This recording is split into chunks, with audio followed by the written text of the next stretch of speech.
Square Ball Podcast. Welcome to the show. This one is brought to you with West Yorkshire Electrical. You know that? I know it, yeah. What's your favourite colour wire? Is it the stripy one, the blue one, the brown one? What? Oh, I think the stripy one's the safest one. Yeah. That's the earth one, isn't it? And then there's the live and a neutral. I think it's wind and fire, isn't it, the other two? Yes, and I just Google which one of those it is. I do every time as well. I wouldn't take this as fact, people. Yeah, do some research first. Yeah. I do. I'm fairly sure I do the same. Like, I'm just going to double check, because it always says in the instructions, if you're going to wire something in, live to this one, what is it, neutral? In a week dominated by Matt Letizia, I would say do your own research. Or speak to someone. Employ a professional. Who's a professional. Which is exactly what I was leading to. And who could that be, Michael? I would say West Yorkshire Electrical would be where I would go for that. Is that because they're fully accredited? Absolutely, yeah. Yeah, and they love working with wires in, stuff with wires in, yeah. And renewable energy stuff. Yeah. Specialists in renewables will wang some panels on your roof, solar panels if you like. They won't, they'll put them on there nicely and carefully. Yeah, that as well. And they will sort your roof out in the process. And they do independent roof work as well. Dedicated team of roofers within the business. Should we crack on then? And let me just tell you, wyelectrical.co.uk for details. And find them on socials as well. They're good peeps. Have a look. Right. We are here to talk about Phil's new interests, which is probably, I'm going to look at today's new newsletter. Let me have a look. Is it about Real Madrid, probably? Let me have a look. Sure is. Good guess. Not bothered about Leeds anymore, are you, Phil? How are the boys at Sky Sports? Still there? Great set of lads. We've got our people talking to their people. We'll see if that materialises. So Real Madrid and a pivotal penalty moment. So that's what you do now, isn't it? He's moved on from us, hasn't he? No, partially. Speaking of... no denial. Speaking of West Yorkshire Electrical, do they do PR management for new Twitter sensations? Is that what you are? I think the people should be told. Oh, you're about Normanton? Yeah. I do have a question about this, actually, because there was obviously no way I was going to waste time watching the video. So, Princess Diana and her reincarnation, I totally get that people believe in people coming back from the dead and life after death and all that. But why was Johan Cruyff supposedly in witness protection? What had he done and who was he being protected I've got the clip here if you want it. Was it has the Cruyff ton been declared woke? It was not entirely clear. I think Johan Cruyff was just mentioned, and then he jumps on it, and it was like, yeah, I don't think he's dead. By the way, we could play it. I mean, this show is known for highbrow intelligence stuff. Shall I play the clip? Do you want to hear the clip? Yeah. Basically, Johan Cruyff plus April 26th in numbers comes to 365. 365 comes to the witness protection program. You heard it here first. I have a feeling that Johan is not gone. That might upset people. It might give people a lot of hope. I think he's not gone. I think he'll be one that comes and shares truth later down the line. I think there's a whole bunch of them coming back. That's my feeling. It's my intuition. People like Diana, JFK Jr., maybe even JFK. Well, I say JFK, yeah. That sounds a weird one, I know. But we've talked about a lot of weird stuff. But I believe Johan Cruyff, plus because that's what they do. So bad ones use numbers.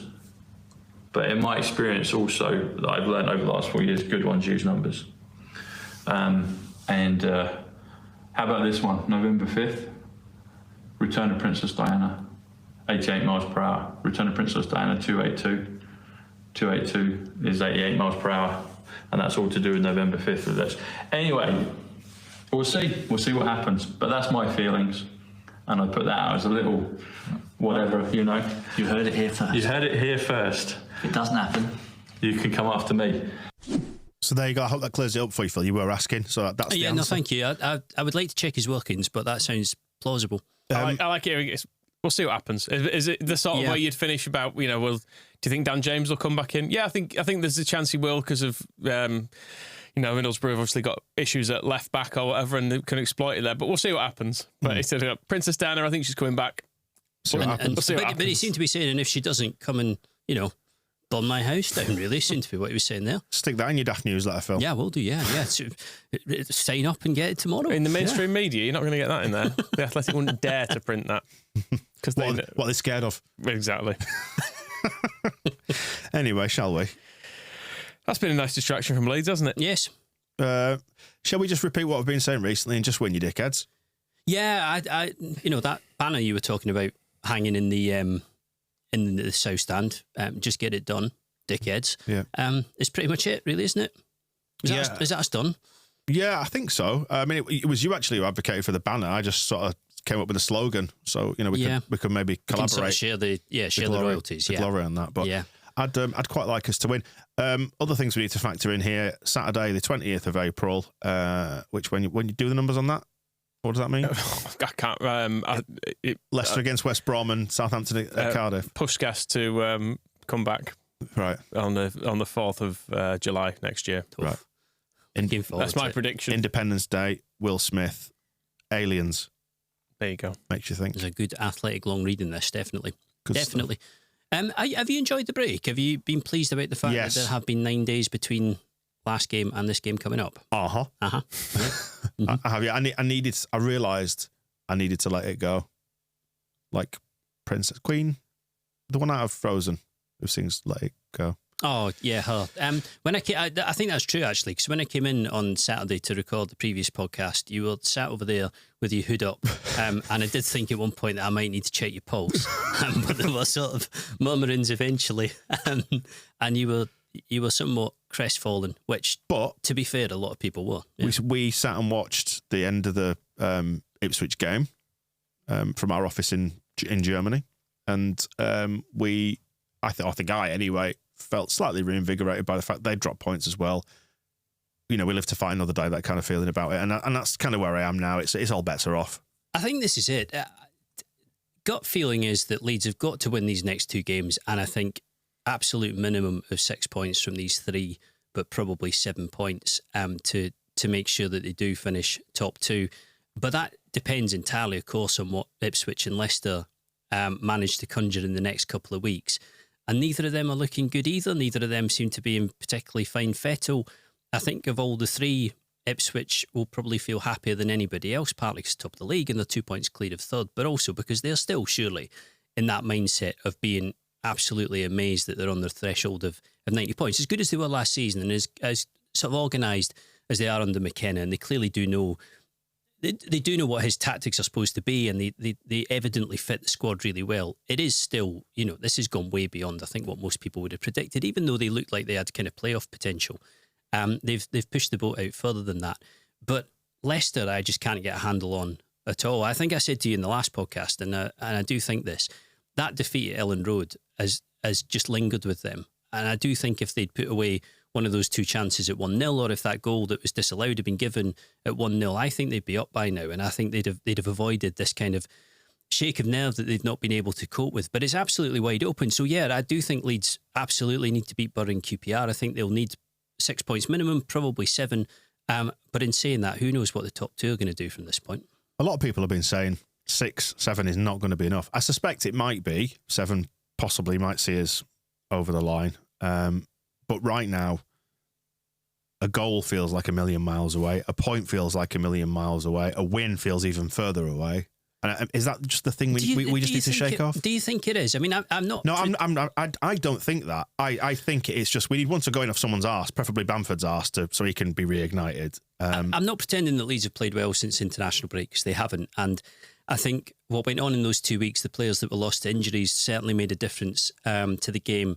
At Watford, I think Farke choosing the back 4 that he did down at Watford, shuffling the partnership of Rodon and Ampadu didn't help. I know why he said he did it, because he didn't think Philpool could play for long enough to keep that back 4 intact. But it was still breaking up the best, central defensive pairing that there is in the division, or that there has been since January. And they haven't looked full of beans since then. There hasn't been a lot of spark. They haven't played especially well. They got over the line against Hull. Didn't have it in them against Sunderland, didn't have it in them against Blackburn.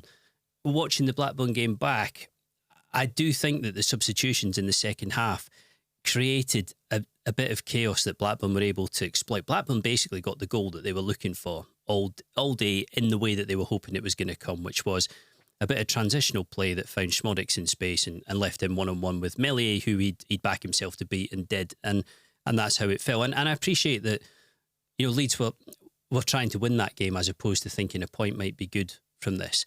But on reflection and looking at the table, a point would have been much better than losing that game. And I do think the margins could be that tight in the end. So there's been plenty to think about this week. some big calls, I feel, for Farke before Middlesbrough on Monday. And that and QPR are difficult fixtures made harder by the fact that the change of the time for them means that it's Monday night, Friday night, as opposed to Saturday, Saturday. Do you think the margins are massive compared to where we were a month ago? Because it feels like the narrative now is very much, it's all going wrong, we can't score goals, we're not playing well. But if you look back to January, February, when we were just winning loads of games, we didn't always play brilliantly. And arguably, we could have won both of these games the past week because we get a penalty. One of those shots goes in the first half against Blackburn. There's not necessarily as much in it as people like to think there is. As Meatloaf famously sang, you took the words right out of my mouth. Must have been, well, you were kissing me, Michael. Oh. No, I was thinking the same thing, to be perfectly honest. Will 2 out of 3 be enough for the final games? Very good. Very good. No, I was thinking just the same thing. We're not losing by miles, are we? Like, we should have beaten Blackburn, Phil. And yes. We fell the wrong side of the line. And thinking about the build up to that goal, I had coffee with a friend this week who suggested to me, he said, feels like that was the first header in the build up to that Rodon's not won all season. It's on these things that seasons and games are turning. But also, if you look at it a bit more than that, yes, if Rodon wins that header, Blackburn don't score. But if you look at what's going on the right side of Farke's defence, it's suddenly all over the place and there's so much space. It's actually a really, really good passage of play from Blackburn. They're really slick and really sharp and make absolutely the right decisions when the ball comes to them. But it was a bit too easy to get through in those circumstances. And the team, I know why the changes were made or why changes had to be made, but the team just felt like it had been a little bit disrupted at that point. You're right about the chances. You're right about the fact they could have won the game. This is when you can, if you want, and this is sometimes when clubs and coaches will kind of retreat into the comfort blanket of XG and shots on goal and chances and everything else, because sometimes that paints the picture of a game that you should have taken something from and didn't. And I'm not sure. I think I see this in two different ways. Blackburn got their game plan absolutely spot on and it worked for them perfectly. And it's not to say it was a joy to watch or anything like that. But they totally did a number on Leeds. At the same time, if Leeds had taken a point from that, you'd have said, well, they did enough to do that. Whether they did enough to win the game is probably debatable, but there were moments in which they could have done. It's not desperate, I don't feel. It doesn't feel to me anything like, for example, that day under Grayson when they were trying to get promoted from League One and they got completely ragdolled by Swindon at Ellen Road. And the defeats were piling up and you were thinking, this is real sort of wheels have come off territory. I mean, in a lot of ways, what Leeds are suffering now is similar to the little spells that Leicester and Ipswich have had when form's deserted them. But I mean, I remember going to Yeovil with that Leeds team in 2010. That was the game where Naylor scored twice. I think it was Easter Monday.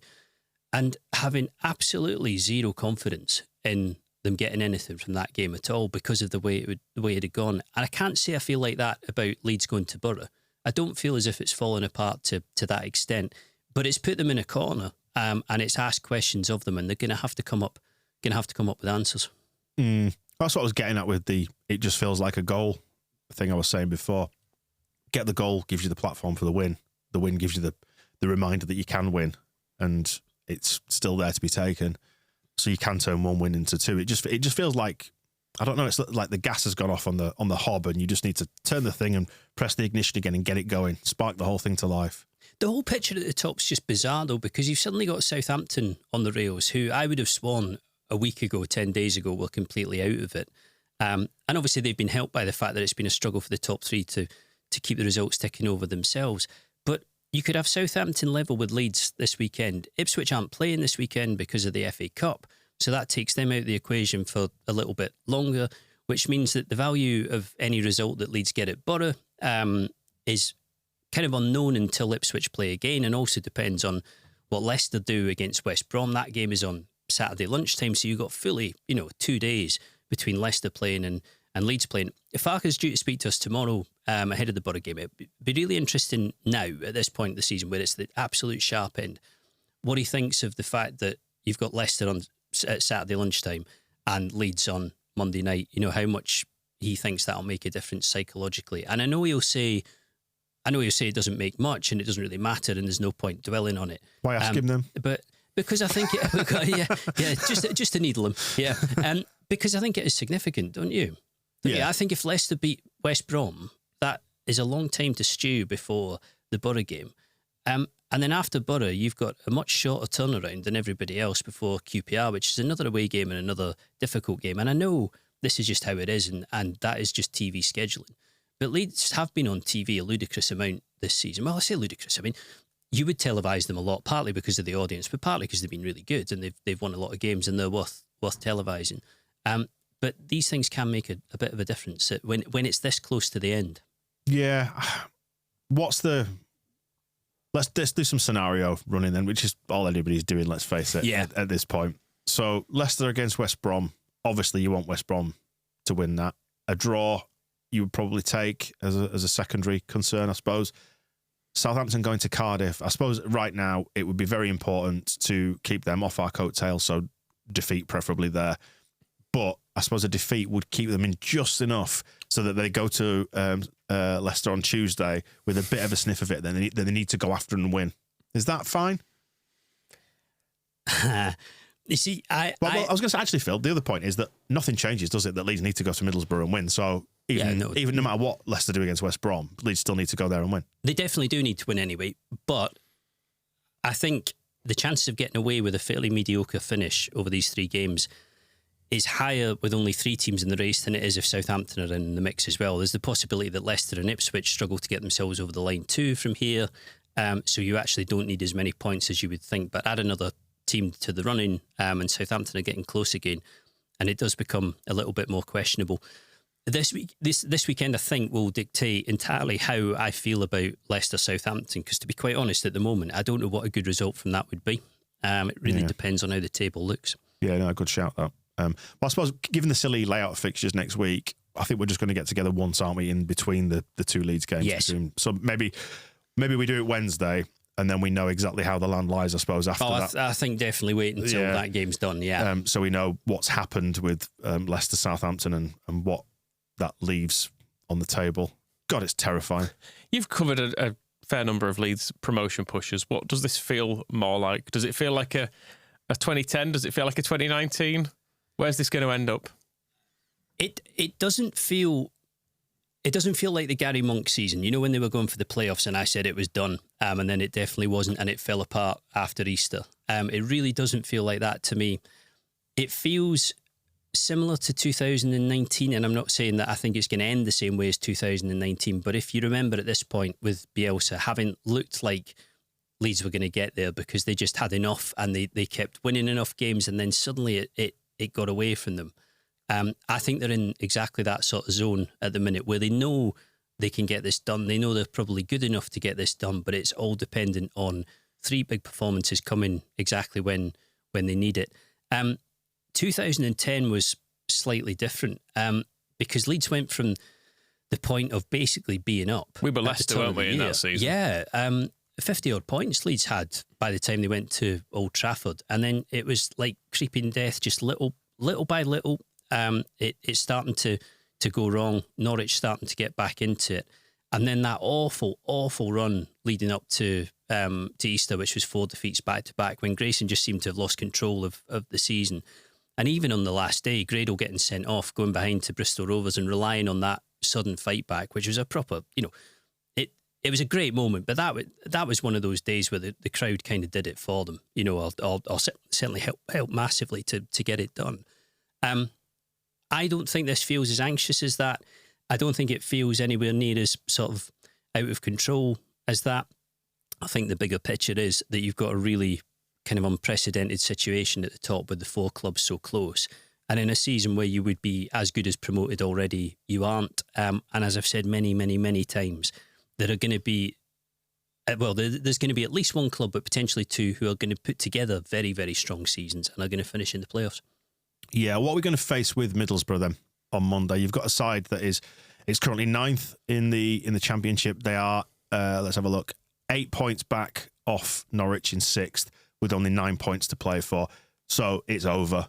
Above them, you've also got Hull and Coventry, who are due to play each other this week, so they can't both drop points. So it would be a Herculean thing to overcome that. I think that obviously it's done for them, isn't it? So you've got hopefully a slight drop in performance, fingers crossed, although you can offset that by the fact that they always are up for it against Leeds, and is it their final home fixture? I'm not sure. They'll want to turn it on for the home crowd. It's one of them, if not the final home game. The top six looks a little bit locked in. I still think Hull have the capacity to get there, but it would require a pretty poor run from Norwich in the games that are left.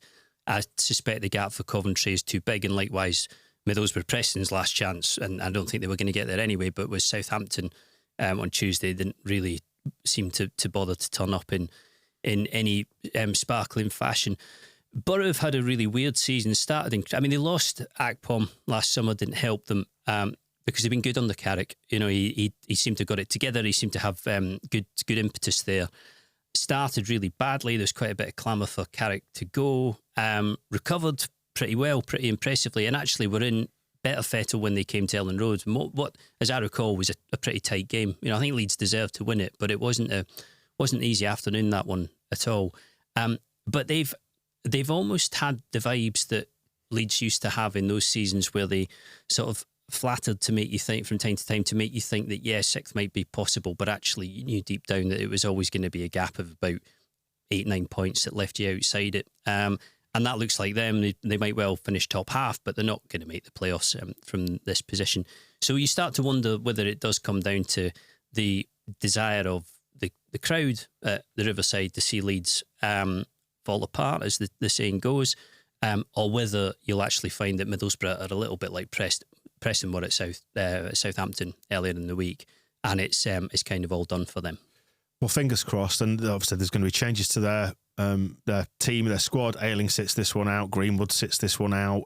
They've got quite a few injuries as well, haven't they, potentially? I did see a headline, but I didn't follow it through and read the article, suggesting they might be without up to like 10 or 11 players for this one from their whole squad. It doesn't sound great up there, and obviously, from what I've read of Greenwood in dispatches, I don't think it's been going particularly well, or at least I don't think people have been enamoured with his form. Ayling, I think, has done fine. He's had a good number of assists. I think he's had games where it hasn't been so impressive, but it's been a sort of steady signing for him. And obviously, this in a few weeks' time will bring him to the end of his time at Leeds. He doesn't play; he's on loan, so he's ineligible. The same with Greenwood. In terms of the sort of matchup and the head-to-head, very, very similar to most clubs that Leeds play. I think Leeds look better man for man. I think they look better across the team. So it's going to come down to performance levels, isn't it? And they need to find a little bit of spark and imagination that hasn't been there the past few weeks. I sort of hoped, Michael predicted this in the podcast before Blackburn, that moving Gray into midfield would give them, a bit more energy there, make them a bit livelier, give them somebody who, a midfielder who is very forward facing, likes to make runs into the box, actually carries a little bit of a goal threat, and I'd be very much inclined to stick with Gray there, because I think that is the sort of selection and the sort of decision that could yield, good things in the games that are left. But I still think that when it comes to it, Farke will stick with what he knows and will stick with what's served him pretty well up to this point. Yeah, I fancy he'll bring Kamara back in for this one, just because it's a tougher away game.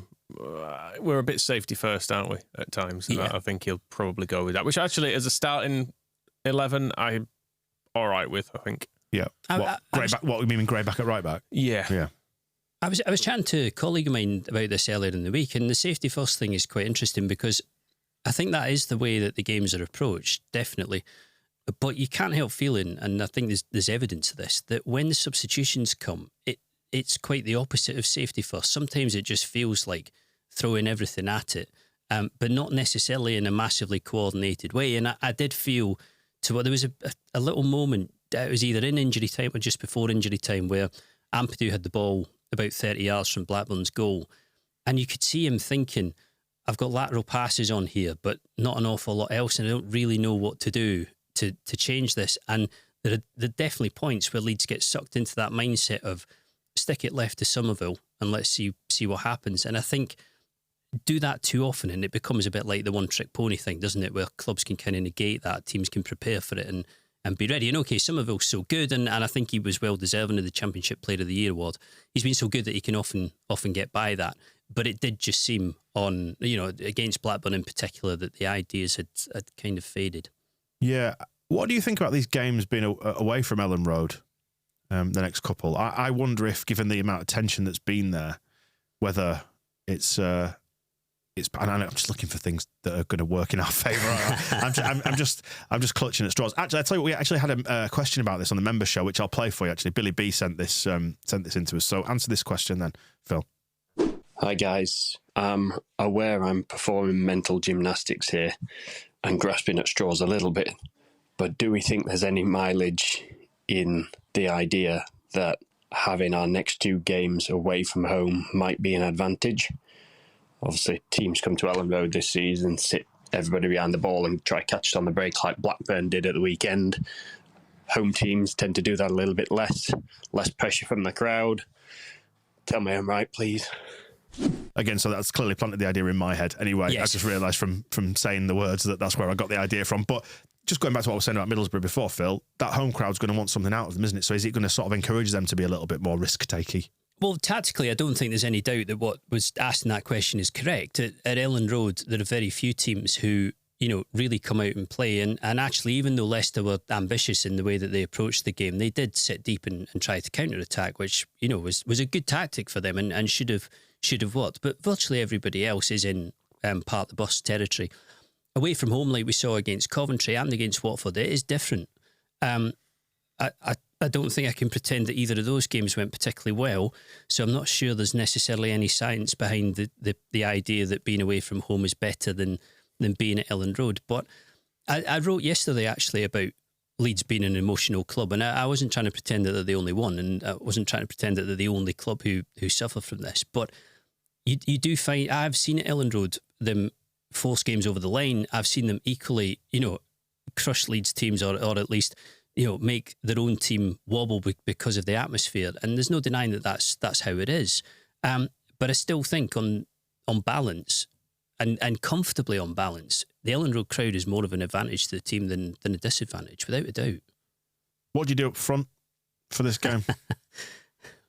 It's Bamford, isn't it? Bamford's going to come back in, surely, because he'll attract the ire of the Middlesbrough crowd. Nice focus for it, all that kind of thing, Yeah, which is sometimes the sort of environment that he really likes. I cannot see Farke going with the system that he went with against Blackburn with Pirro up front. It just didn't really work, and it didn't seem to bring much out of Pirro. So on the basis of what we've seen from Farke, you would assume that Bamford comes in and plays in that role. I'd be pretty tempted to try Joseph, I have to say, but I do get at the same time that it's a gamble, and I think it's very easy to make suggestions of changes that don't then get tested. So for as long as Joseph isn't starting up front, it's easy to sit and say, well, he needs to play, and if you play him, he'll score goals. If you play him and he doesn't score goals, then there are obviously consequences of that. So you have to actually get that decision right, as opposed to just saying, right, let's just give it a whirl and give it a try. And whether Bamford has been poor or not recently, and I don't think he's been great over the past few weeks, it has been an effective change overall since the start of January. I mean, you might have read, and we were watching this before the game, there's a really interesting thing going on with him and Joseph before the game on Saturday. Bear in mind, neither of them were in the starting lineup, and both in the group of subs. And anybody who watches the warm-up will see that Leeds do a rondo beforehand. The substitutes do a rondo where somebody's in the middle, they pass the ball about, and when the ball goes into the middle, if the guy in the middle intercepts it, whoever's kicked the ball last swaps over with them. Piggy in the middle. Piggy in the middle, basically, with feet. And there was a proper little set two between Bamford and Joseph, a real sort of disagreement between them about who was supposed to go in. Now, this happens quite a lot where you'll see the players argue with each other, but it's usually quite light-hearted. This was more, without being, totally overblown, it was more serious, and there was more to it. And it took Cooper to intervene, and Kamara as well, I think Dan James, to sort of calm Joseph down. And Joseph was just not having it at all. And so you try to read into this, and you sort of think, I wonder if Joseph was unhappy at not being picked. Was Bamford a little bit niggly at not being picked? It isn't kind of settled, the number 9 position at the moment, is it? I think if you did a straw poll of people, you would get a lot of different answers to this. And if you did a straw poll amongst supporters, I would be very interested to see how many people went for Joseph as opposed to the other two. It's interesting, isn't it, how we're still having that conversation, even after all this time, because the Bamford chat was one that emerged during the promotion year, wasn't it? With Nketiah, and then JKA came in, and we know what happened there, but that's a conversation for a different day. The feeling that Bamford when he goes off the boil is not quite enough. And we bring strikers in who don't quite suit the system. And it happened again with Rodrigo, wasn't it? You can almost see echoes of Rodrigo coming in as a striker who's not hugely mobile, so therefore can't do the pressing. Ends up getting dropped into a slightly deeper position, and you play him up front and he does a little bit of stuff, but it's not quite enough. Is that just a symptom of being in the Championship, or is it just that the recruitment has possibly not quite been there, or maybe even Pirro was not quite first choice for the number 9 signing? I will say with Joseph, he looks as inexperienced as he is, and for as little we've seen of him, he in some ways looks like the most direct number 9 replacement we've actually had as an option, because Nketiah was a very different type of... He was more of a poacher, wasn't he? Playing on the shoulder kind of a striker, which didn't necessarily work for that team. And then we've had Tyler Roberts, JKA, Rodrigo. They've all been not quite a direct fit. Joseph looks like a traditional number 9 in a way that none of those maybe did. Yeah, well, we're in an era as well, aren't we, Phil, where they're harder to come by, I suppose. Well, I was going to say less of a traditional number 9 than a sort of modern number 9, which is that, Nketiah was like your old-fashioned number 9 poacher, like Michael said, and finisher. But that didn't work for Bielsa. It didn't work enough because he needed a 9 who was running the channels, the wings, was dropping deep, linking up play, was kind of sparking the press. And that wasn't really Nketiah, or Bielsa didn't see him like that. I think Joseph can do all of that. I think as time's gone on, has looked much closer to a 9, to be perfectly frank, than Pirro. I was kind of expecting overall more from Pirro in the way of movement and presence and general thing. A great finisher, no doubt about that at all. As he proved at Coventry. Well, one of them one of them went in, but no, he can finish. He definitely can. But it did not look like the solution against Blackburn. It was not especially a decision that worked. I'm with you. I don't think Farke will stick with it, but common sense tells you probably will go back to Bamford. It'd be a really big call to play Joseph, wouldn't it? But you know what? Because you're then dispensing with your 2 senior strikers in order to put in a young player, which it almost suggests an air of desperation, doesn't it, at that point? So you kind of can't do it from a psychological point of view, especially the damage it might do to the other 2 if they put a young lad in. It does, but at the same time, you've got to do the right things at the right time, haven't you? Based on merit. Yeah. And you think about Beckford being dropped towards the end of that League One season, and it did seem to... Results did pick up around that time as well, and he then did end up making meaningful contributions to it. So, and the thing with that as well was that you had in the background Glyn Snodden and Ian Miller, who were Grayson's assistants, saying to him for quite, not for ages, but for quite a sustained period of time, you need to change this up front. I think he needs to come out of the team. And Grayson, understandably, I think, didn't want to do it because of how reliable and regular a goal scorer and good a goal scorer Beckford was. But you could see that the form wasn't there. And I think it went on for long enough for you to feel like the form, even though it was going to come back and it was only a temporary loss, had been lost in that point. So it needed a change. And you had Becchio who gave you an alternative. And I think that worked for them in the end, as did the decision to give Beckford the captaincy for the last game against Bristol Rovers. So there are games where you have to be brave. I think it's very different if you've got a choice between Beckford, who's already been banging goals in League One, and Becchio, who's been doing exactly the same, and a situation now where you're talking about Joseph, who was really, really impressive down at Chelsea, and actually has been pretty impressive a lot of the time, but hasn't played enough from the start for you to be certain that he's a cast iron pick. And I know people will say, well, you only find that out when you start to play him, and that's definitely true. But there's so much riding on these 3 games that at the same time you have to get it right. So if it's the right call and it's the thing to do, then it should definitely be done. But it shouldn't be done just on the basis that people aren't having the other 2, therefore give somebody a go. If I was Farke, I would do the right thing. Whatever that is. Yeah. Just do that. That's what I cannot deny that the idea of Joseph getting a game is quite tempting. Yeah, the flip side of that is, as football fans, we always want the thing that's not happening is always the solution, isn't it? We always want to see that, and then it happen. You put it in, you make it happen, and it doesn't work. Not only football fans, I mean journalists are like that as well. And I will have been over the years where you say, if you'd done X, Y would have happened, but of course it doesn't get tested because it didn't. You know, he didn't do X, so Y didn't happen. So you have this sort of safe zone where you can say, well, that was a mistake, wasn't it? It's the Jesse Marsh zone. It's what he's trading off now, isn't it? We would have stayed up. But the additional question is always, so what if it doesn't work? What if you put Joseph in and you go, yeah, he needs to start, so you play him, and he looks out his depth, which I don't think he would, but it doesn't work. I do feel like he's got a red card in him. That's one thing I will say. Looks like he might lose his rag and elbow someone. Well, I suppose that goes back to the Rondo, doesn't it? The fact that you thought this was something of nothing, and then it developed into a little squabble. And I should just say, it wasn't like they were trading blows on the pitch, but you could see that it was more than just them.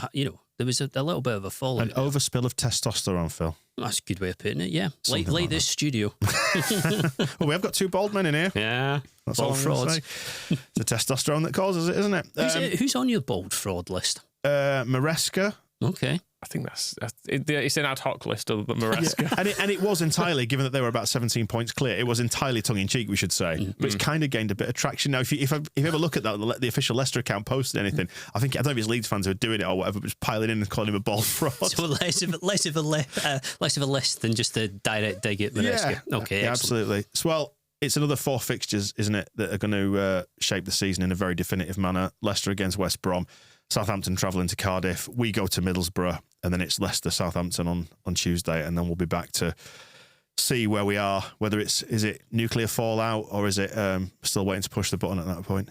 I can't see much being decided after Borough, can you? We're going to need a little bit longer after that, but if they don't win at Borough, then yeah, I think people will be preparing themselves for the playoffs in the way that you have to mentally. I will confess right now to having put the playoff fixture dates into my diary today, just in case. Probably won't need them. I haven't. No, I'm not going to jinx this by telling you what I wrote yesterday. But you've written the promotion piece, haven't you? I've not resigned myself to the playoffs yet. However, I will be mentally ready for them. Having done, how many have I done now? At least 3. Yeah. If not 4. Where were you in 87, Phil? Scotland. Yeah. How old at that point? Quite honestly, I was 6. No excuse. I feel like that's legitimate reason.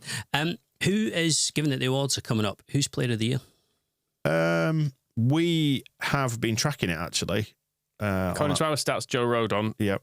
Okay. Mm-hmm.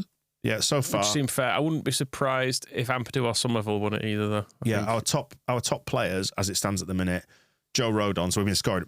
Members have been scoring him out of 10 game by game. Season average for Joe Rodon 7.28, Ampadu 7.2, Somerville 7.18, and Archie Gray 7.13. So it's all to play for. Interesting. I think it would be between Ampadu and Somerville for me. Yeah. Rodon very close. Rutter certainly kind of on the fringes as well, without a doubt. But if you push me, I'd probably say Somerville. Well, let's worry about that. That's tonight, isn't it? Actually, it's Thursday as we record this, so we will find out who gets what. It'll be announced before this show comes out. Yes, but we can react to it next week.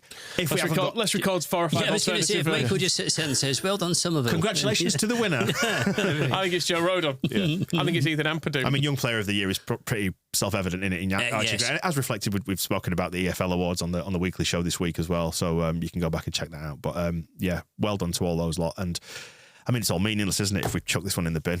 Yeah, but it does reflect the fact that it's been a good season. I mean, I remember the seasons where it was basically Ross McCormack, because he was the only person that people didn't want to sort of run out of town, and was scoring lots of goals. He won it on merit on that basis, but there was simply zero competition. Whereas this time, you could make a pretty firm argument for 4 or 5 players in that squad. I do hope none of the current squad enjoy the evening as much as Ross McCormack used to enjoy the Player of the Year events. I suspect they have been told. Well, to circle back to where we started, we've got some absolute bollocksy Matt Letizia related numbers chat on the member show this week. That'll be out on Sunday. Look out for that. Then we've got the match ball on Monday. So that'll be something to look forward to, won't it? Monday night. Keep the faith, people. Keep the faith. Be right, won't it? Yeah. Be right. Always next year, isn't there? There's always next year. Right. Thank you for joining us on this one. We'll be back with Phil on about Wednesday-ish. Yes, I think so. Once the tears have stopped. We'll see you soon. Bye. The Square Ball Podcast.